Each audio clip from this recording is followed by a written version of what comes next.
Hey guys, today I'm going to show you the highlights of this brilliant ancient temple known as Ramappa Temple, which is said to be at least 800 years old.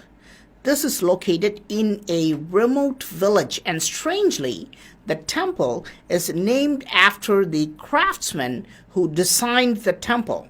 His name was Ramappa, according to folklore. The first thing you see is this tall tower.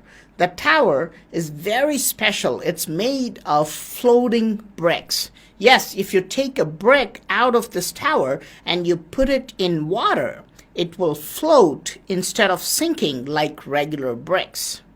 This is one of such bricks from the temple. How did they create this kind of technology in ancient times? And why?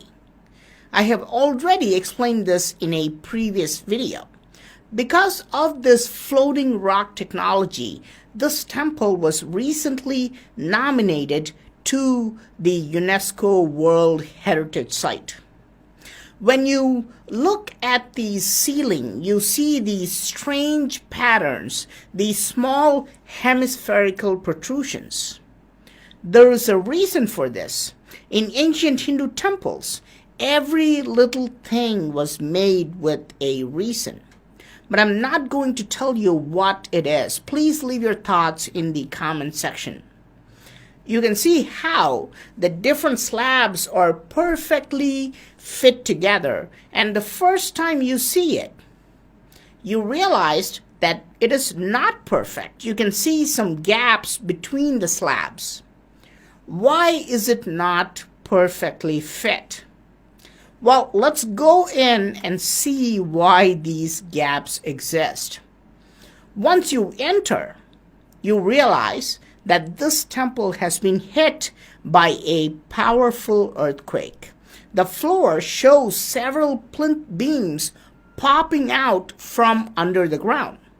This is why the floor looks like this. Believe it or not, the earthquake actually flattened everything nearby, but the temple has only undergone minor damages. Now you realize why these gaps were formed in the ceilings of the temple. This is the effect of the earthquake. I will tell you more about the temple, but first, let's go into the main chamber and see what's inside. Though the main sanctum is elaborately designed on the outside, your eyes are naturally drifting to what's inside. As we go towards the sanctum, there is a beautiful cylindrical lingam which appears to be made of shiny black basalt, polished to a mirror finish, but it could be made of geopolymer. What's more interesting is the base. There are multiple striations and grooves cut on the base. Looks like this whole thing was machined with high-tech equipment. Remember, the main chamber is called Sanctum Sanctorum. Nobody is allowed to enter that chamber except the priest. So there is no way to examine this lingam. I myself can go only up to the antechamber. The lingam has a golden arch set up over it.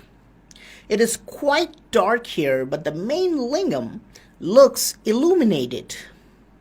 Now, let's examine the carvings just outside the sanctum. Normally, the main deity will be protected by two male guardians called Dwarapalakas. But here, we have two female guardians on either side of the entrance.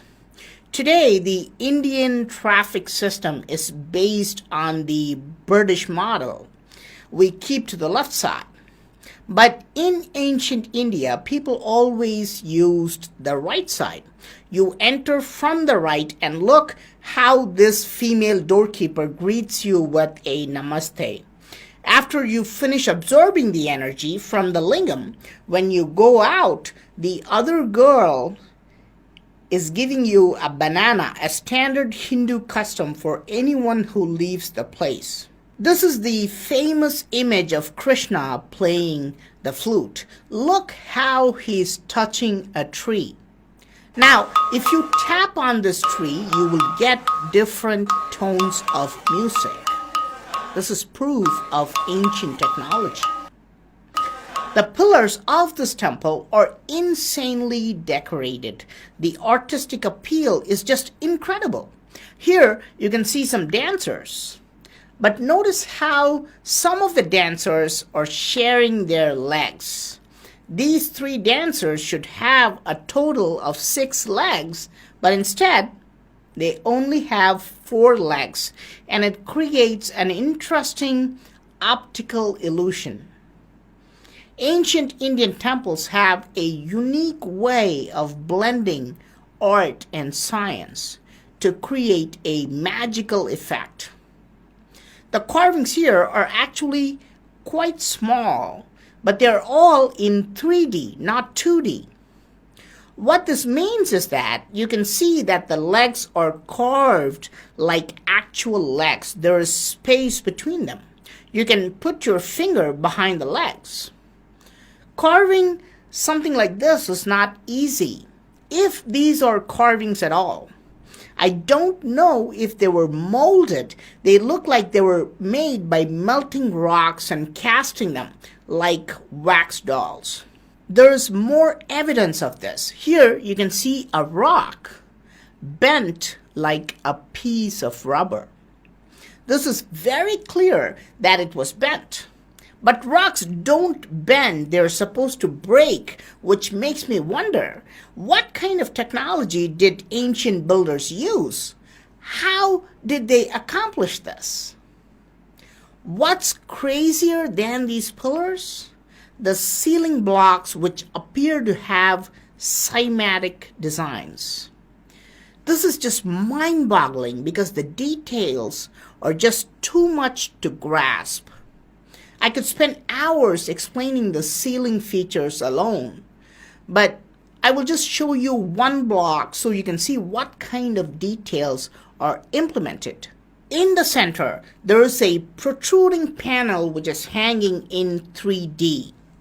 On it, you can see a dancing Shiva. There is a rhombus shape around it where you have 4 main deities along with sub-deities, and there is another square around it where you have 4 more deities also with sub-deities.